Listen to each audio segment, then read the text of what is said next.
battleships, and another 10 carriers and cruisers came behind them.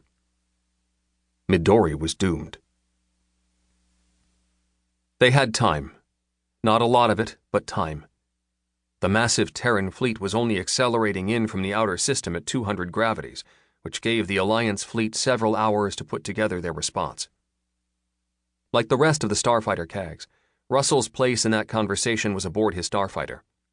The speed and power of the neural implants all of the Alliance military personnel were equipped with meant that he might as well have been in a room with the starship captains and flag officers, though.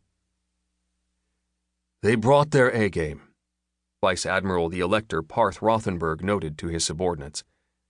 The dark-skinned man was an elector of the Coraline Imperium, part of their pseudo-military aristocracy, and the man in command of Task Force Midori. All 8 battleships are Saint class, he continued. That's more Saints than we thought Walkingstick had left after his losses. It's easily half of the Commonwealth's surviving strength of the class until their next wave of new construction finishes. The rest is no better. 4 Hercules-class battlecruisers of the same vintage, 4 Volcano-class carriers, and 2 Lexingtons. Everything except the Lexingtons were relatively new units, built in the last 10 years and easily the equal of a Victory-class carrier like Normandy. We're outnumbered 2-1. The cubage disadvantage is about as severe. We have Summerlands and Genghis Khan, but most of our ships are smaller. The 2 ships he had named were the heavyweights of the task force, modern, top-of-the-line Castle Federation warships, bigger than anything the Commonwealth had yet built. Alongside Normandy, the Federation had sent 3 ships to Midori. Not to be outdone, the Coraline Imperium had also sent 3, 1 modern carrier, Righteous Fire, and 2 Ramses-class battlecruisers. A single modern battlecruiser from the Star Kingdom of Phoenix and a Renaissance Trade Factor-built carrier belonging to the Midori Self-Defense Force made up the rest of Rothenberg's fleet.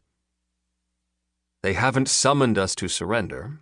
They know we won't, Rothenberg concluded dryly. We have no choice but to assume they have bombers as well, so our vultures won't be a surprise.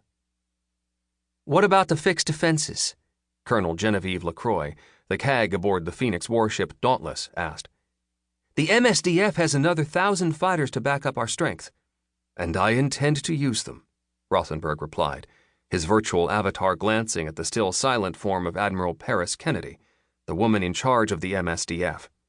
This was her system, after all, even if Rothenberg commanded the Alliance task force. But they aren't enough to turn the tide against 8 battleships. Kennedy finally stirred. No, they're not, she concluded. Admiral, do you honestly expect to be able to save Midori? The mental conference was silent for several long seconds. No. The words were tombstones. But I see no other option but to take a leaf from the Fox's book. A head-on assault with everything we have. Target the battleships. The Commonwealth commander is almost certainly aboard one of them. Russell kept his laugh out of the channel.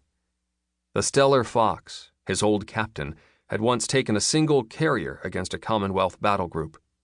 Of course, he'd emerged from FTL inside the battle group's formation, accidentally rammed a battleship, and lost his carrier in the end. But he'd won. But regardless of whether the Terran Admiral dies in your strike, they will complete their mission plan, Kennedy said softly. This task force will be destroyed. Midori will fall. No one had the courage to confirm what she'd said. That's what I thought, she continued. Ladies, gentlemen, officers, under Section 7 of the Alliance Treaty of Mutual Defense, I am assuming command of all forces in this system. As the ranking officer of the local government, she had that authority, though the Midorians had generally been willing to let Alliance officers lead the defense. I have only one order, Kennedy continued into the silence. You will withdraw. Midori's hope will withdraw with you. I will have the President transferred aboard immediately. Kennedy herself was aboard a station in orbit. For some reason, Russell didn't expect her to be leaving aboard the carrier she was sending away.